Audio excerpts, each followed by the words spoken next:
অতএব এখান থেকে বলার আগ পর্যন্ত কোনো কাজ আমরা করব ছাত্র আন্দোলন যুব আন্দোলনের সকল আমাদের দায়িত্বশীল ভাইদেরকে রাস্তার পাশে হাত শিকল করে দাঁড়িয়ে যাওয়ার জন্য বলা যাচ্ছে।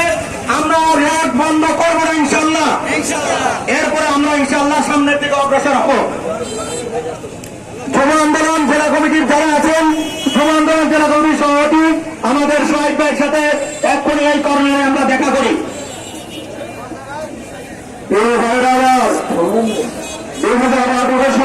হাসিনা একটি মোলা ঝুলিয়ে দিয়ে সেই কোঠাবিরোধী আন্দোলনকে নিস্তব্ধ করে দিয়ে আবার যখন ভারত বিরোধী আন্দোলন তীব্র হতেছিল এ মুহূর্তে কোঠার রায় দিয়ে আমাদের আন্দোলনকে ভিন্ন খাতে ঘুরিয়ে দেওয়ার চেষ্টা করতেছে।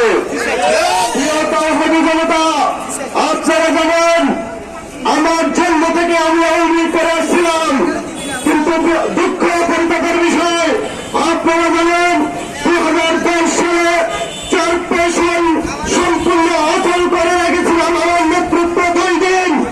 2012 সালে গোয়াকালে যখন হামলা হয়েছিল আমার নেতৃত্বে সর্বপ্রথম মিছিল বের হয়েছে। পরবর্তীতে যদিও ছাত্রলীগ কিছুটা সহযোগিতা করেছে, কিন্তু দুঃখ পরিতাপের বিষয় পরবর্তীতে যখন ছাত্ররা জেলে গেল ছাত্রলীগ পিছন থেকে পালিয়ে গিয়েছে।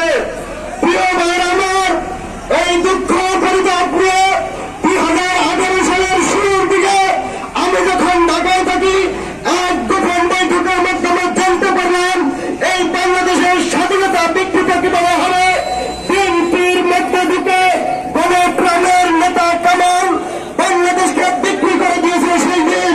কিন্তু বিএনপি জামাতের ভাইয়েরা আমার ইসলামী আন্দোলনের বিরুদ্ধে বারবার সেই ডক্টর কামালের মিথ্যা পেতানোভাবে পা দিয়ে আমাদেরকে 5টি বছর বঞ্চিত করেছে।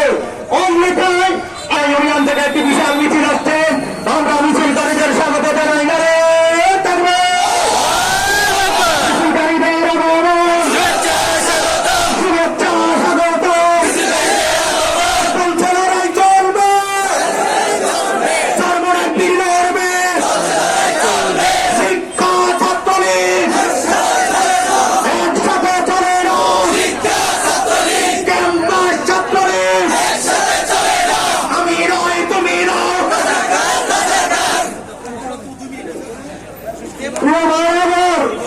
সময় সংখ্যা প্রয়োজন্য বেশি কথা বলা যাচ্ছে না, কিন্তু আপনারা বিভিন্ন সময় যারা সাংবাদিক ভাইরা আছেন আমাকে আওয়ামী লীগের অফিসে দেখেছেন। কিন্তু আজকে কেন আওয়ামী লীগ ছাড়া ইসলামী আন্দোলন করলাম? ইসলামী আন্দোলন করেছি এই বাংলার মাটিও মানুষদের অধিকার রক্ষা করার জন্য।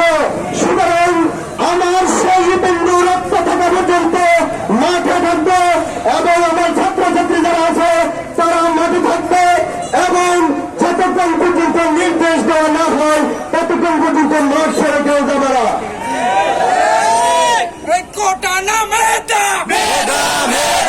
তুমি কে আমি কে কে বলেছে ছাত্রলীগের কালো হাত। আজকের প্রতিবাদ সমাবেশের পর্যায়ে এখন